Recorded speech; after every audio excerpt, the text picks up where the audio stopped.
How I caught my cheating wife in the most unexpected way. I never thought I'd be the kind of person to question my marriage. My wife, Emily, and I had been together for 6 years, married for 3. From the outside, we had what seemed like the perfect relationship. We laughed together, traveled together, and supported each other through thick and thin, or so I thought. But life has a strange way of showing you that not everything is as perfect as it seems. It all started with little things.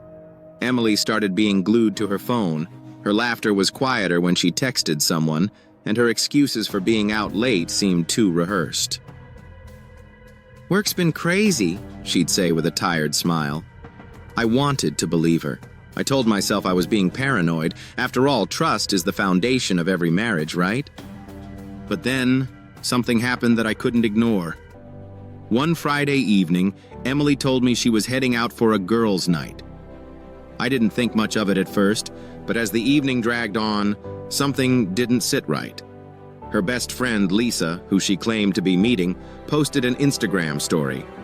It showed Lisa at home, sipping wine with her boyfriend, definitely not at some girls' night. At that moment, a sinking feeling hit me.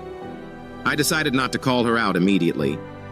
Instead, I reached out to her stepsister, Rachel, who happened to be in town. Rachel and I were always close, and I figured she'd understand my suspicions. I told her everything, how Emily had been acting and my doubts about her story. Rachel didn't seem surprised. In fact, she admitted she'd noticed Emily's behavior too. Without hesitation, she agreed to help me figure out what was going on. We devised a plan. Meanwhile, I'd used the location sharing feature on Emily's phone, something we'd both enabled a long time ago for emergencies. When I opened the app, my heart raced. She wasn't at the restaurant she mentioned earlier. Instead, her location was pinned at a hotel just outside of town. Rachel and I didn't waste any time. We drove there together, my hands shaking on the steering wheel. I tried to convince myself that maybe it was a misunderstanding, but deep down, I knew. When we arrived, I asked the receptionist if Emily had checked in, but they couldn't disclose that information. I had to think fast. Rachel suggested we wait in the lobby, and as luck would have it, we didn't have to wait long. As the elevator doors opened, there she was.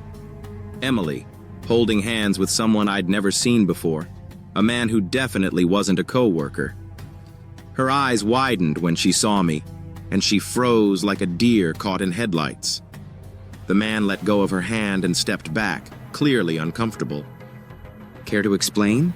I asked, my voice trembling with a mix of anger and heartbreak. Emily stammered, trying to come up with an excuse, but the truth was written all over her face. That was the moment I realized our marriage was over. The aftermath was messy. Tears, apologies, and promises that meant nothing anymore. But walking away was the best decision I ever made. Looking back, I'm grateful for the truth, no matter how painful it was. To anyone out there facing suspicion in their relationships, I'll say this: don't ignore your gut. It's better to know the truth and move forward than to live in the shadow of doubt.